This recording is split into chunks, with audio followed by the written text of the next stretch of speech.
Hello and welcome to night out talkies. ഇന്ന് എൻ്റെ കൂടെയുള്ള പ്രേമയാണ്. പ്രേമ ഒരു അക്വതെറപ്പിസ്റ്റാണ്. നമ്മളിന്ന് പ്രേമയുടെ സ്പേസിലാണ്. It's called happy turtle wellness centre. Happy Turtles Wellness and Retreats. Yeah. So, can you tell us about what you do? So I mainly work in the water. I support people in the water. So before coming into aquatherapy, which I've been now doing for 3 seasons, because in Varkala we have like seasons. Yeah. So in like more or less like 3 years, let's say. So for 3 years I've been giving sessions, and it's also like a long journey. So 2 years or like close to 3 years before that I was working in the water itself, but as a student. Okay. So it's been like a long journey in the water itself. But even before coming into the water, for I think close to a decade or even more, since 2012, I've been on my own personal healing and wellness journey. Okay. So I have been working with people, mainly focusing on women, holding space for inner healing and transformation, and kind of orienting life towards wellness. So now what I do is what I was doing before. I'm kind of like mixing it up with the work in the water, and this is what I'm offering here. Okay. So we do a little bit of like, groundwork, or like, let's say like it can also be said like a energy work or like a grounding work. We do a little bit of that in the land, and then this kind of helps me understand where they are. And along the journey, like I've done many courses, but one of the courses is in coaching. Okay. So I kind of include those techniques in it, so that people are also able to like take away something after the session. Okay. So they can continue like as like a practice. Okay. So I think I'm now like offering kind of like a sandwich session in a way, that I'm offering a little bit of healing or grounding practice, and then I work with them in the water, and then like a small takeaway practice that they can continue, so that they can kind of bring a overall wellness into their life. Okay. I've known you since college, Yeah. when you were doing engineering. Yeah. Right? You've come a long way, right? Yeah. So, tell us about your childhood and who you were back then, because I'm sure you've changed a lot Yeah. over the years, Yeah. right? So, who were you as a child, as a college student, and what brought you into the wellness, world, Yeah. so to say? I actually don't have so much memory about my childhood. Okay. This I learned later why, which I will share. Okay. And prior to that, I kind of have good memories from college times, Okay. where like I'm quite on, independent and on my own, like thought wise, obviously like you're dependent still, but like thought wise and like expression wise, like I think I have been like that comparatively. I'm not saying fully, but still. And then post college I was in a startup. Then around I think 2012, I, of course, things in life kind of triggered, but I kind of like, felt kind of like a deep questioning inside of myself. Like I could not like make sense of the world. So I could not make sense of a lot of things. I could not understand why some people could not understand me. I could not understand why we are doing certain things. So I started questioning life a lot. Like I started asking like, what's my purpose? Why am I alive? Like, it's maybe it, you can say it's like, midlife crisis, but for me it hit like in a quarter life or like something like that. So at that time I quit my job, and then I just started loosely I can say soul searching, but this was not really like what I was doing. I just like, I think I just like wanted more answers for myself and like, for the world that I could not understand around me. So that kind of led me to quit job first, and then also I've always been passionate about traveling. Okay. And I think until college I've not really traveled. It's Okay. only after college that, you know, once I started working, once I started becoming a little more independent, Okay. that I started traveling. And so I think this is the first thing that I did. I quit my job, and all with all the money that I kind of like saved, I traveled quite a bit. Okay. And towards, I think, within less than a year, maybe I was broke. So then I came back. I came back to Kerala, and then coincidentally, I met a group of women who were also very passionate about a lot of changes and bringing equality. And this was also a time when there was like a lot of turbulence in terms of gender equality and like feminine rights and all of that. So, so we kind of co-founded a NGO, which is still active and running. I'm not part of it anymore, but like, you know, as a founding member, I'm still proud of the organization. It's still running good without me. So that kind of gave me like a space to interact with like many empowered women and like, you know, people who were really giving back to the community. And at that time, my work was mainly working with children. Okay. And those children were kind of like categorized per se, like, you know, as children at risk. And this basically is like runaway children, orphans, and you know, it had all sorts of horrible stories who had. And I was working very deeply, like almost like day in and day out with them. And I think that kind of like triggered some memories, and also these women, because they were like, you know, very they were kind of like empowering me also in some way, because they were all like much elder to me, and they were all quite you know, had a work on their own. They had families, and they were quite outspoken. And so, like, you know, with all of that kind of stimulation, I think I kind of recollected a lot of my own memory. And then I realized that I am carrying trauma. I am carrying sexually abused trauma within myself. And all of this came back. And while I was working with these children, when this came back, like, I was initially, it was very difficult for me to look at it. And it was very frightening also in some way. And so then because it's frightening, I kind of like kept it there. Then I, working along with these children, like one of my fellow founders, now a very good friend. So she said, Prema, why don't you do this course in arts-based therapy? Anyways, you're working with children. Do art-based therapy, and it's from an institute in Pune called WCCLF. So when I applied, I immediately, like, one of the first criteria was that you had to be a psychologist, and I was not. But I think they were very kind enough to accept me, because they saw the work I was doing, and I think they kind of like saw the potential. So they accepted me irrespective of my non-psychiatrist background. So because my friend who referred me, she did not even think that I was an engineer with the way that I was working with children. So she thought I was a psychologist. And so that's why she referred the course to me.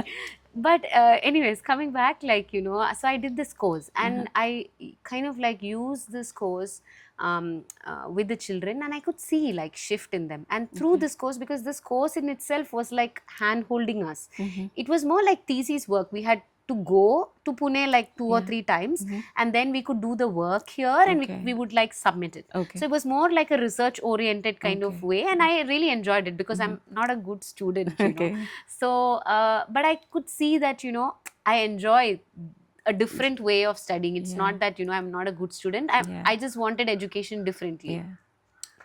So so this, I saw like a lot of changes in these children, and I think I also started seeing like changes in me.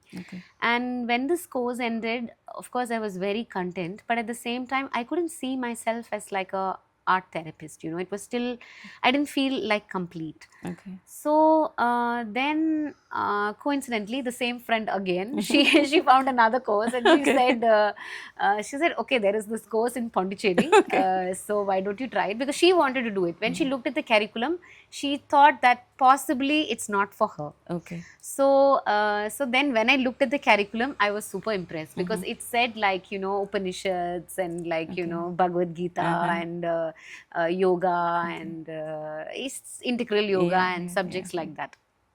So it was like a 2-semester residential course. And in this course, I was also a little bit like surprised it got me interested, because growing up, I was never like religious or any of that. So in a way that these courses or like these modules called me, I was also like a little bit surprised, but it impressed me thoroughly and I felt like a strong call. So I applied and I got in, and it was like a very small batch, like, the course has funnily not happened before or after. It was like a curated course for the 9 of us, and the 9 of us are like still more or less in touch. Of course, some of us are closer and but we still feel like cohorts.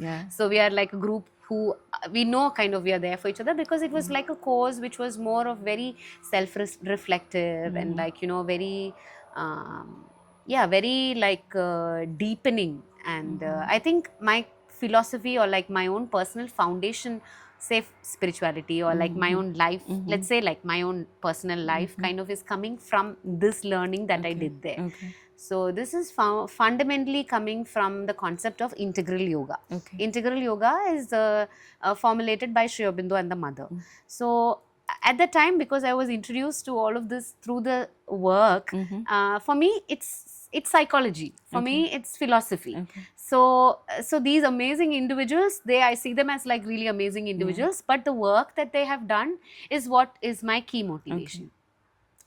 So I kind of did this course, and I think all of along this, like I was also healing myself. I was working with myself, and like this part which was sitting behind, and like I was slowly like working with that also and coming to terms with that, and like I kind of equipped myself with different ways of handling myself, and I started seeing certain things. And coincidentally, I should also mention that just like how I kind of remembered my trauma, parallelly some other things started happening to me. It's kind of strange, but like I said, I have never been even exposed to like tarot or like card reading or energy or something like that. But as this old memory started opening up, all of this also started opening up. Like I could just like read cards overnight. I didn't know like how I was doing it, but I was doing it. I didn't study it. I did not like book read it or like at the time there was no ChatGPT or any of those. So it just started like occurring naturally.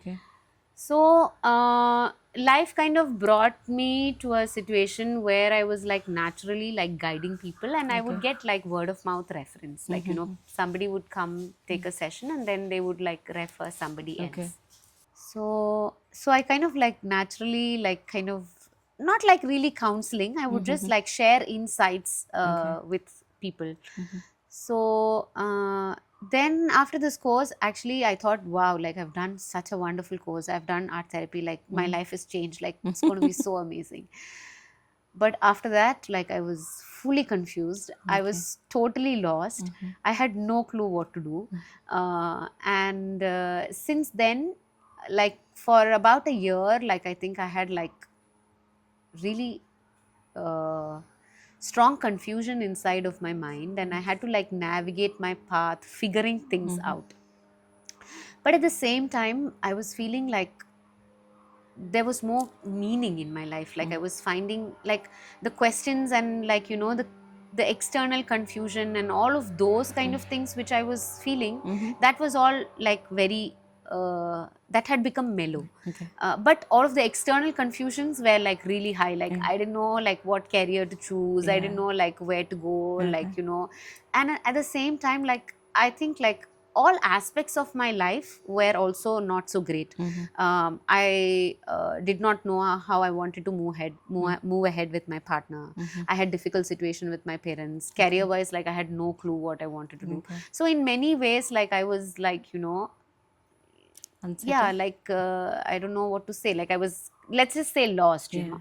So so this kind of even led me to be more with myself, and but certainly like all of little bit here and there things would happen. Somebody would Okay. refer me, some sessions would come, this and Okay. that, like, you know, it was running, it was, there was like a thread running, Okay. but nothing substantial. Okay. And there came a point when I was feeling like overall like unstable like this, and there was a point I very vividly remember that I went and prayed for peace. So Okay. I said, all I want is peace, you know, please bless me with peace. Okay. And the next day I was in bed, like Okay. I was like, what are you doing? Like the only aspect of my life which was good was my physical body. Now this is also gone, you know. So this happened in Pondicherry. It Okay. was at a very good friend's place, and I couldn't move. Mhm. So recently, when I was referring this to her, she doesn't remember this episode. Okay. You know, like I was in her bed, but she doesn't remember. Uh, but anyways, like at the time, my teacher came, and he said, who was also my teacher in that course that I Okay. was. Yes. So for 9 months, they were kind of Okay. holding us, Mhm. and they are people who have been doing integral yoga Okay. for many many years. Like Okay. already when I met them at that time, Uh-huh. like 2014 around, Mhm. at that time they were already practicing, or like were Oh, okay. there for I think like some 40-50 years. Oh, okay. So so they are all like, you know, hardcore Experience. practitioners Yeah. and hardcore spiritualists Okay. per se. So yeah, so he said, yeah, it's make full sense. You ask for peace, so Yeah. anything that is not peaceful in your life must move out, Yeah. and things should make way for For peace. You yeah. know, so for him it was like duh. So, but for me, like it was, so I was like totally confused. Yeah. So yeah, so from there to now, like I do really really feel very peaceful. Mhm. And I think like what I had prayed for has been answered, in not in the ways that I know, but in like layers and layers, in many very many ways. And yeah, I'm in a much better space than from where I had prayed. Yeah. uh, You did a lot of traveling. yeah.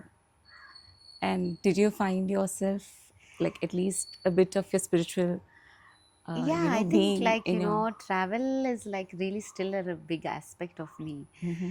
And but the funniest thing is like, you know, I feel at home. I feel at home really in myself. Like even Okay. when I'm traveling, Mhm. I would say like, yeah, let's go home. It would Okay. just be my room, or like, you know, Mhm. where I would just plonk myself. So Okay.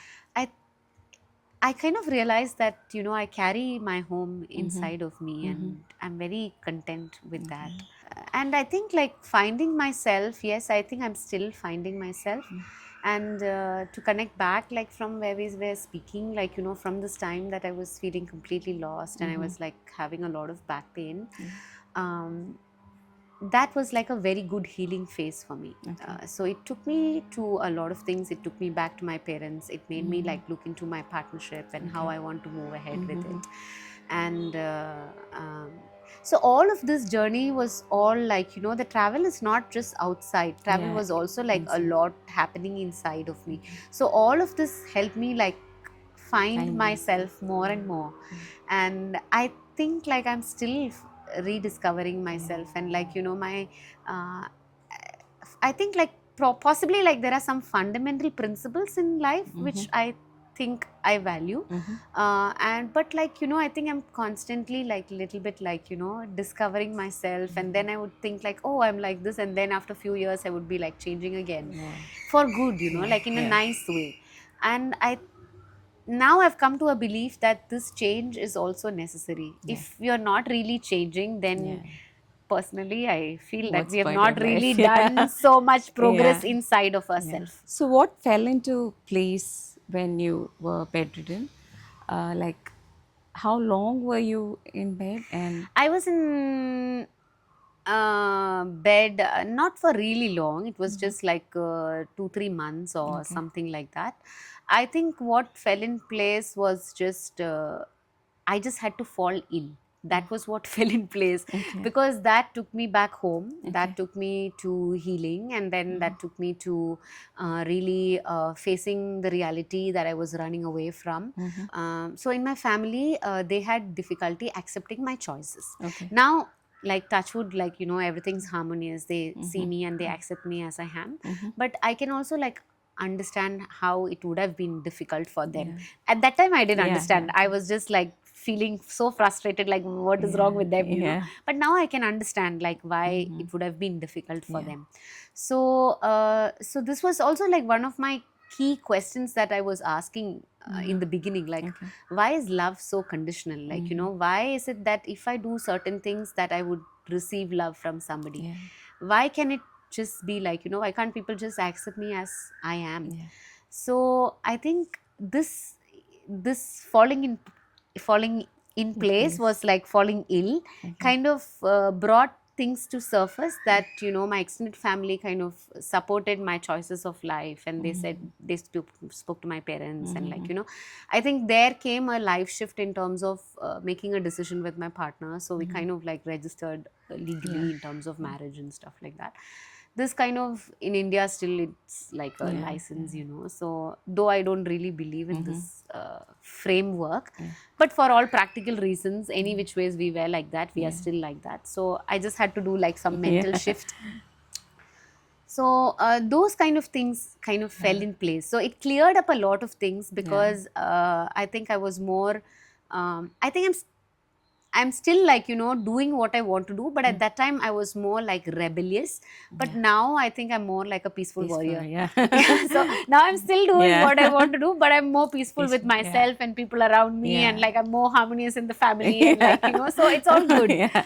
Yeah. Coming to your partner, I remember you had a very beautiful ceremony with your friends, right? Yeah. Would you like to talk about it? Yeah, actually it was I think it's now that you ask like this, I think I'm also like feeling like my journey little bit has been like moving towards clarity from confusion. Because there when we were earlier also speaking, like I was saying that I was so confused and like lost at that time, kind of like gave birth to like put me like to where I am right now. So even in that course while I was doing, this was also like one of my difficulties. And along that way, when we were figuring out what to do, by then it was already like 1 year since I finished the course. And then one of our teachers had written to us asking how the course was for us, like it's been 1 year. So when I introspected, I felt like like the course was kind of like my foundation. And I wrote to him saying that I feel like the foundation has been laid.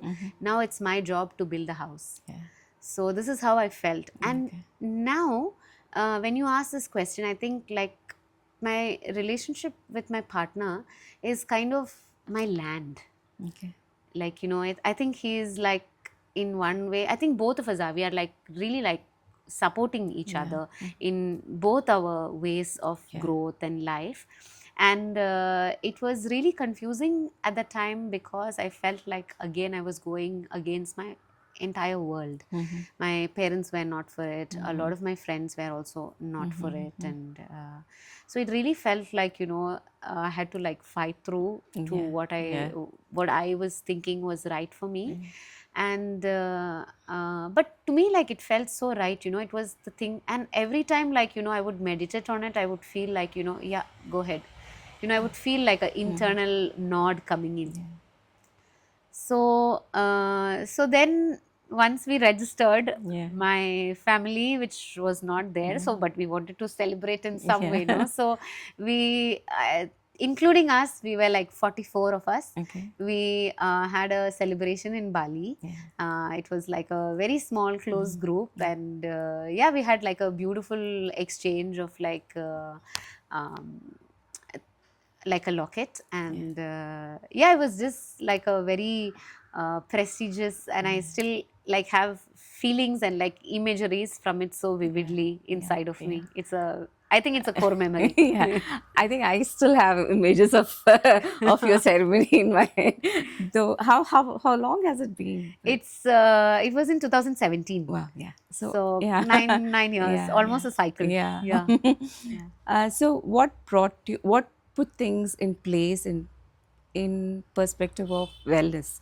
Like, how did everything fall into place to where you are now? I think throughout, like in a way, like I have been seeking, or like I've been answering, and like the fundamental support that I received from Sanjay also was like just this sort of stability, and all through I think like I had a lot of time. I had a lot of space for self discovery. Um, in a way that my difficulty with my parents, also I had difficulties with him because he was very busy. Now he has a lot more time. Now we are together doing like a conscious, we've slowed our life very much, and we are very present here. He travels less and all of that, but he was also kind of unavailable for me emotionally, or like even physically many times. So to me it was at that time like kind of confusing, that okay, I'm fighting with the whole world for what? Yeah. Yeah. But every time like I would question the relationship, like inside of me, like I would feel, and like he's really a sweet person. So I know like it's not him doing it, but like circumstances, of course, when I'm not in the best of mood, I don't think like that. Now I'm more conscious, so I don't really go into that loop. Yeah. But at the time, like I would still fall into the slope. But along the way, like I think I have looked into a lot of my patterns. I've looked into the way I interact in my relationship. I have looked into the way we together work on the relationship. So I think the wellness, or like having now bringing like a conscious living and like a wellness aspect as a whole, um, has traveled along with me throughout the way. Okay. So I think I can also say that Happy Turtles and like Varkala kind of also has held space for me to really be in that. I remember Sanjay as this, super hyper productive person. Like, he had a startup right out of college. Yeah. I mean, he was so productive. And now I'm seeing like a totally different side of him Yeah. through you, Yeah. obviously. So, how did he adapt to the whole concept of slow living and, from his fast life? I How think did he I don't know. I think probably we would have to directly ask ask him. But like my direct interaction with him, from that, I would say like definitely my needs, and like my kind of because we were living in Bangalore, and this was 2019, and I could not really live there. And I would always say like it's too much for me, like I cannot handle. And at that time I also did not really know. And so at that time I kind of took time out, and I said I cannot handle this anymore, I have to unplug. Okay. And we wrapped up the whole house, and like I moved back to actually Pondicherry, Auroville.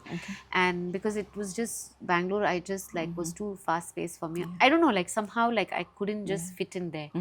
And soon after, like COVID hit. And when the pandemic happened, he was also like working, collaborating with many projects and doing a lot of volunteer work. Again, it continued the hyperactiveness and that productivity. His efficiency from that like really served well, I think.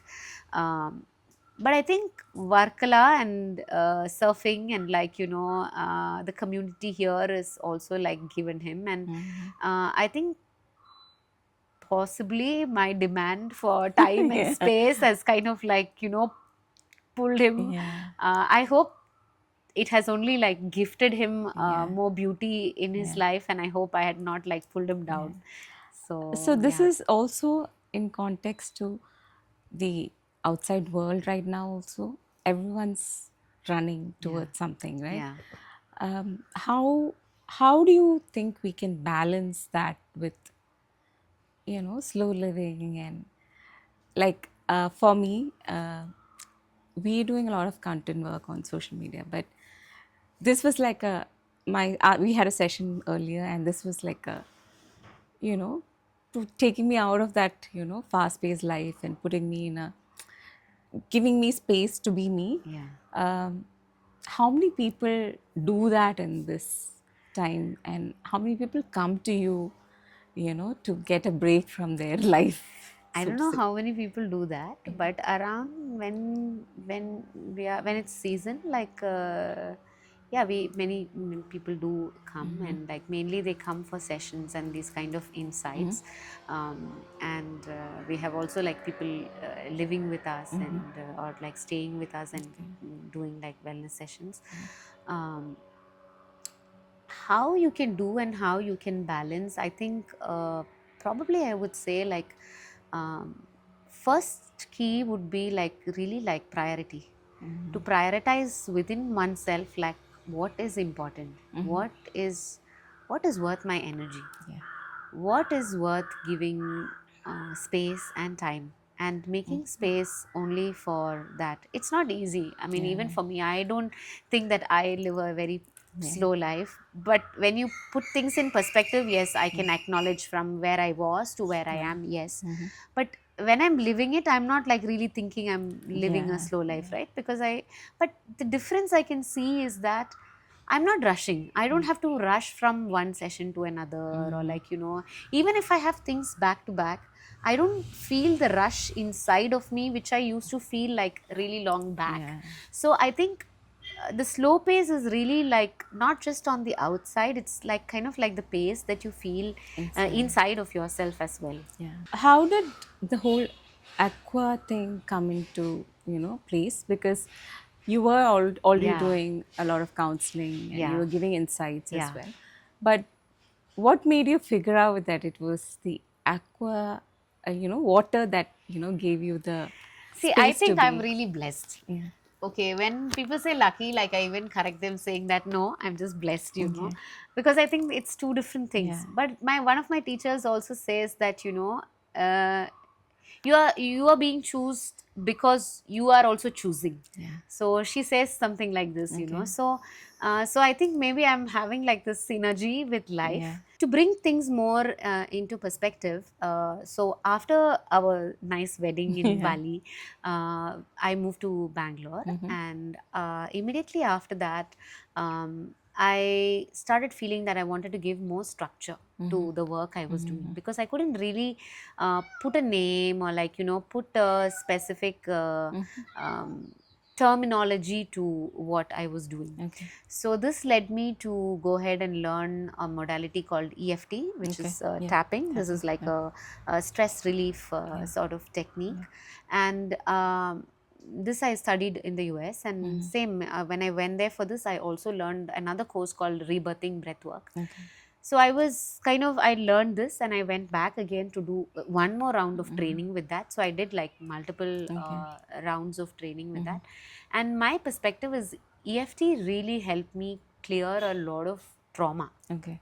It helped me vocalize, verbalize my sexual abuse, even within myself, you know, and put it behind me little. I still think like EFT is a great tool to hold space in terms of like trauma, especially if you want to like express it Yeah. verbally. And then I think like the breath work kind of helped me like shift a lot of patterns inside of me. I don't know how it to explain how other way like how it helped me, but I just saw in myself that after like breathwork training, like I would feel like so different, like, you know, I would see difference in my own personal patterns. So how I define aquatherapy is like, you know, EFT kind of helped me release my trauma. Breathwork kind of shifted my pattern. Aquatherapy like brought joy into my life. Okay. This is how I kind of Yeah. define it. But like I said, you know, I was doing all of this, and but in end of 2019, I couldn't be in Bangalore anymore. So though I was trained in this, I was traveling around both in Bangalore, and I was doing sessions sometimes in Chennai or sometimes in Kochi, and like I was moving around and Okay. offering sessions. But I just didn't want to do it anymore, you know, like that. So I quit and I left, and then COVID came, so we came back to Kerala. So in 2020, when we came back to Kerala, after the first lockdown, we decided to like travel around in Kerala. Okay. And Varkala was like the third place we came. We came for 3 months. I think now it's close to 5 years we are here. Okay. And so here, when I was here, like I could really like feel inside of myself that I had to do something here. Like I would feel so strongly that I have to do something in the physical space. Okay. And it was so confusing again because the world entirely was moving towards social Online, media yeah. and online. And before that, I was actually working online as well. Though I was traveling, I would do a lot of sessions online. So for me, like I was like saying, why are you asking me like to do things in a physical space? Like the Yeah. entire world is moving social Online, media yeah, and yeah. like, you know. So, but I think like I had such a strong feeling inside of me that I went ahead with it. So Sanjay being Sanjay, like he said, yeah, maybe we can do like a Airbnb. It can be like a villa in Bali or something like this. So this was his logical and rational brain working, trying to, you know, bring a solution for me.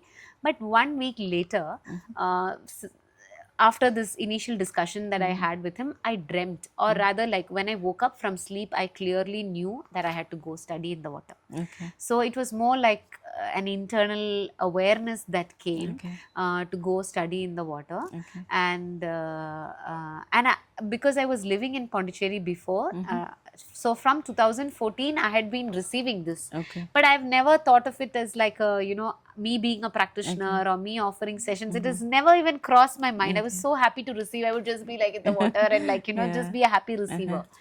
So when I knew that this is what I need to do, I kind of know where to go, what to do, where to register. So I kind of, because I had that know-how, I just went and I registered myself and yeah, so this is how aquatherapy happened. How many people do this in India? Like, I Have think in you- India we are just about like 10 practitioners maybe. Okay. Just about. I'm not really sure, but we are very few in number. There is an amazing practitioner. Actually, there are a couple in Bombay. Okay. Then there are a couple of practitioners, I think, in Chennai, but I'm not sure if they have like a pool. Then yeah, like distributedly, like, you know, there are like some practitioners, but there is a more like there's a concentration in Auroville. Okay. And because it's an international community, Yeah. it's not just Indians, Yeah. but there's like a expat community which is doing aquatherapy. Okay. And this is the epicenter of Okay. aquatherapy right now in India. How do people find you? Word of mouth is the main thing Okay. for us. This is my main thing, but I'm also trying to put a little bit of stuff in social media. But I'm not a great person in social media, so But do the people who come to you know about the aquatherapy, or they like was it just like, okay, the I others think have come? some of them are curious and like because Varkala is like a mixed community, like we have international community and domestic tourists. The domestic tourist, I must say, like is more like curious, but the international community, like they kind of at least know of it. Okay. They might not have done a session before, but it's not like completely new to them. Okay. So, and for me, like it's mostly like the travelers, from the travelers that I get word of mouth. Okay. So if I unplug little bit, like, you know, either to assist a course in Auroville or like, you know, to be part of the teaching or like even be a student, then when I come back, it's like, you know, putting the pump on again from the beginning. So yeah, so it's really like through word of mouth and the traveler community, which is kind of keeping me afloat. What is your relationship with the waters? My relationship with water is actually very neutral. I mean, I love being in the pool. And it's kind of funny because this is one of the first questions they ask when we become or like, you know, sign up for the course. And all my peers, they say like, wow, I've loved the water. I've like grown up in the water and all of this. But frankly, like, you know, I was just neutral towards water. Even now, like, you know, I prefer to give my sessions in the pool. I mean, I go to the ocean here when it's calm and nice. I don't go when it's like a whirlpool there. I don't like to surf the big waves. I just want to be easy and mellow and calm. So I think my relationship with water has been really through aquatherapy. So it's as a student that I found my way and found my relationship with water, and I will just say it's harmonious. Nothing about it. It's just harmonious.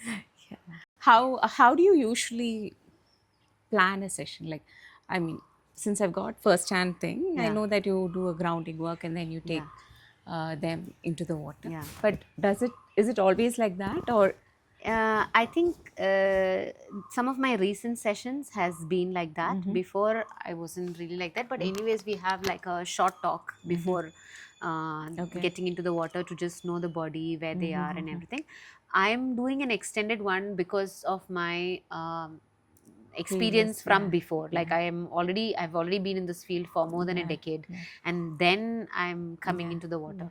So I think like the water has also like gifted me my own work. I could integrate all that I was carrying at that time, and I was kind of like struggling to explain my work. Yeah. So water has gifted me like a way to kind of offer my work Yeah. in a more vast way. Yeah. And people fundamentally they come for aquatherapy, but they are coming for like more like a holistic Yeah, session. yeah. And how I kind of plan the session is there is definitely like a framework to which I'm doing a session. But I do take some time. My sessions are all pre-planned. Like I don't do so much walk-ins. Okay. I kind of prepare before the sessions, and I somehow like I kind of like have an insight as to like what this person may be needing. Okay. And then like when I meet them, like I kind of get a validation on that. Okay. And then I navigate accordingly. Okay. Sometimes like session like this morning, like one session, like actually like the time in the land was more than the time in the water. Okay. But I allowed that because that was her need. Okay. So yeah, so I think like I'm really listening. This is possibly like my key thing, or like so I'm really like listening in a different way. It's not the auditory, but like like a inner listening to the need. And I'm also like checking with them, and I I kind of have a feeling like the readiness to go into the water, like within me I feel it. Okay. So that's how I kind of navigate. Okay. So how, like, do you have a video call or a, I mean, phone No, call I with don't them do before, that because or- actually it's like too draining for me. Yeah. I prefer to meet them like At the when session? at the session, because otherwise like otherwise like I have to then listen to the story and everything from before. And I don't personally like to go into the stories because I don't think I'm a good counselor. Okay. I think I can hold space, but I also think like I can get insights, but I cannot really listen the auditory way. I can listen in a different way. So when they are talking the story, then it's not very easy for me to hold the conversation. So I usually, unless it's like we are doing like multiple sessions, or like like I'm doing some special program of hand holding or something, even like I still do some online sessions. So all of that I do video call, but for the session in the water I just prefer to meet them when they arrive. Okay. Just that a pre-booking is needed. Okay. So you can read the energy of the person who's coming in, I right? don't know to kind of really say this, or rather I also don't want to like put labels to it. Because I really don't know how I get the insight, or like like what in me is speaking, I don't know. Okay. Or like my mind do not know. Like I have a sensation, I have a feeling, and I share that, and most of the time it lands right. Yeah. Has there ever been a person who's come to you for a session and you've like not liked the energy at all? Yes. Yes. What do you do then? Like okay, this is it's not too many, luckily. Like but once in a while like I do have like something like this, but then I remind myself of my own journey. Okay. Why am I not liking this person? What about this person is it that why am I being conditional with this person? So actually like very recently I had one of a strong experiences like this, and the person was like super flaky, and I was like, why are you sending me such people? I don't want to work with this kind of people. I was complaining a little bit, and then like then I sat back, and because I let myself complain. So this is also like my way of work with myself. Like I don't stop myself the first time. Okay. Because this is also a part of expression. Yeah. I have not gone beyond that, you know. I've Yeah. not become a saint to like Yeah. accept, Yeah, I know. accept Yeah, everybody. Of course, a part of me is Yeah. complaining. So I let that complain. Mhm. I sometimes let it complain 2 times. Mhm. When it complains the 3rd time, then I'm like, hello, stop it. Okay. So then I really like see, then I know like, okay, there is some work to do. Then I Mhm. sit with myself and then I kind of try and understand what is bothering me about this person. And many a times I go to writing Okay. and I see, and recently this experience was like that. Like I asked the person to come at a particular time, and there was like so much up and down. And when the person arrived, like I was just praying, like, you know, I was just praying, like, please help me be unconditional, like, help me be unconditional, help me be unconditional. Because it is my personal ego which is judging this person. But if I'm doing this work, which I think I'm doing is just holding space, and my constant prayer from 2014, from the time I was in this course at IPI, my constant prayer has been to be a divine instrument, to really like be an instrument of God and be able to do the work. And so if I am to do the work, if I am an instrument, I cannot be judging. So I understand that it's parts of me that is judging, which is having difficulty. And we had an amazing session, and she came back again, and I happily received her. Okay. So this is like, I also feel good about it, because that shows me like my own ways are working. Yeah. So it's also like validation for me. Yeah. Yeah. You've had a lot of clients over the last few years, right? What is the difference that you've seen in the people who have come to take sessions with you? Like, how do people respond to your particular type of Type of therapy? sessions. I think I don't know if it's too egotistical to say like this, but I feel like my uniqueness is to be able to really meet the person where they are.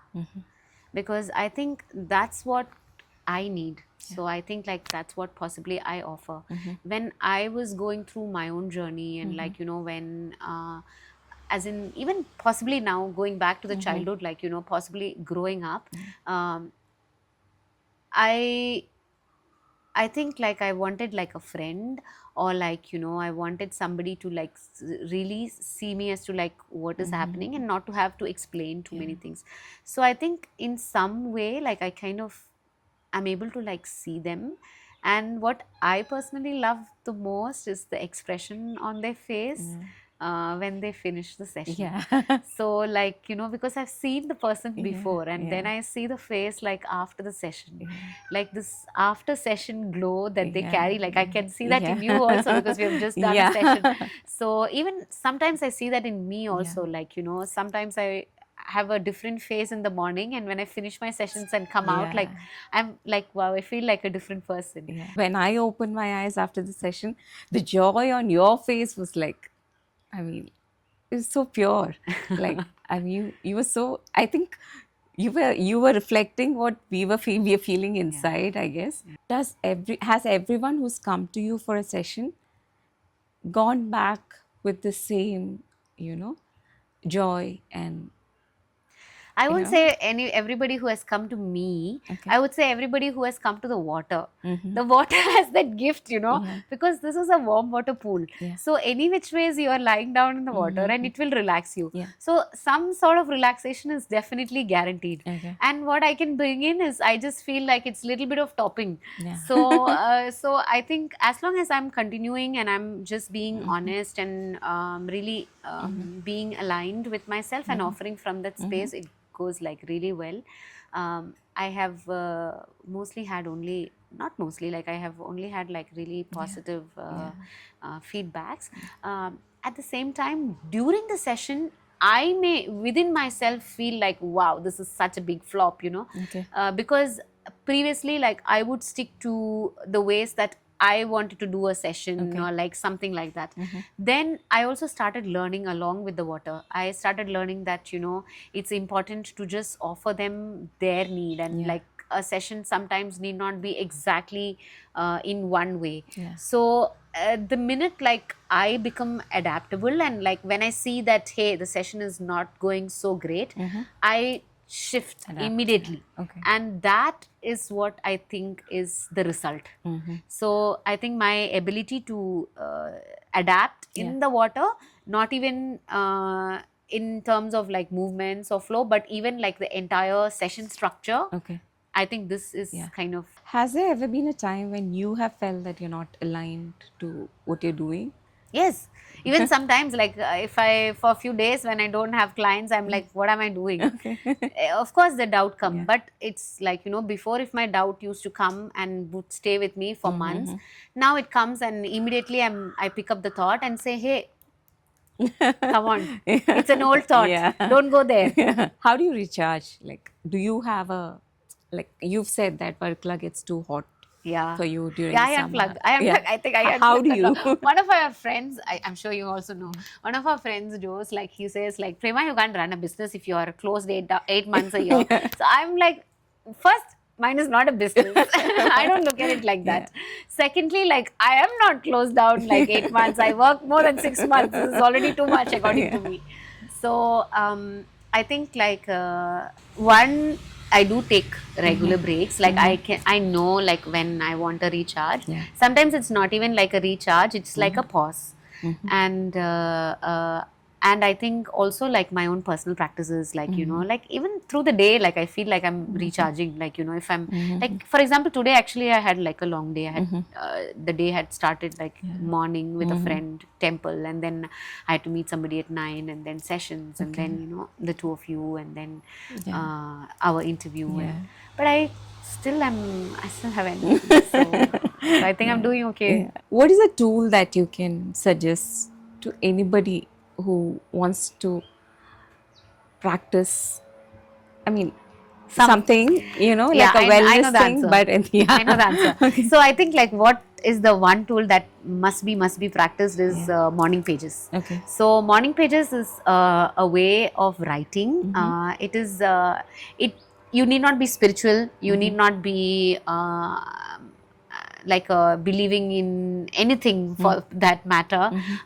It's just a way of clearing your mind. It's just a way of writing 3 pages every day. It need not be a particular structure. It can just be there are also like pages when I've done like I don't want to write anything today. You know, I might just write like a few, sometimes like even like one full page. I've like, you know, like why am I doing this? You know, what am I doing? Like I really don't want to write. I have so many better things to do. Sometimes it's that, sometimes it's a grocery list, sometimes it's a poem, sometimes it's like a gratitude note, or like, you know, so just like free space to, so for me I look at it as like more like a word vomit. And doing that very first thing in the morning like gives you so much space. So all of the heaviness that the mind carries, or like this load that we have on our mental layer is kind of like, you know, put out. And when you put that out, then there is space in your head. Then there is space for creativity to come. And this is a practice recommended for like artists. But I think each and every one of us is an artist. So I don't draw, I don't paint, but I think I'm an artist in a different way. So are you, and so is another person. So so I think this is fundamentally important. And along with that, they also couple another practice which is also amazing, which is called the artist date, which is basically time with yourself. So once a week, time with yourself. So this is one tool that I would definitely recommend, the morning pages. Thank you so much for spending so much time with us, and for the wonderful section. It was, I think we'll keep coming back for more. Please. Thank you.